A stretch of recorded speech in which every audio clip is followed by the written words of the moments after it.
পরিমণি ও DB পুলিশের সেই সময়ের এডিশনাল এসপি গোলাম সাকলাইনের একটি শর্ট ভিডিও সারা দেশে ব্যাপকভাবে ছড়িয়ে পড়ে এবং তুমুল সমালোচনার জন্ম দেয়।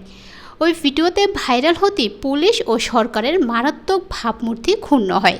এরপরে সাকলাইনের বিরুদ্ধে একের পর এক তদন্ত শুরু হয়।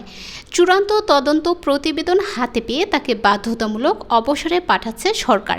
ইতিমধ্যে এই মর্মে একটি বিজ্ঞাপনও জারি করা হয়েছে। সে সময় প্রকাশিত 1 মিনিট 39 সেকেন্ডের ভিডিওতে দেখা যায় নীল ও কালো বেলুনের সুসজ্জিত একটি কক্ষ, যেখানে রোমান্সে মাতোয়ারা হয়ে আছেন পরিমণি ও গোলাম সাকলাইন। দুজনে বেশ হাস্যোজ্জ্বল ভঙ্গিতে ছিল, যেখানে সাকলাইনের হাত ধরে পরিমণি কেক কাটছেন এবং পরিমণি সাকলাইনকে উইশ করেছেন হ্যাপি বার্থডে টু ইউ। এক পর্যায়ে পরিমণি সাকলাইনকে মুখে কেক তুলে দেন এবং সাকলাইন পরিমণির মুখে কেক তুলে দেন।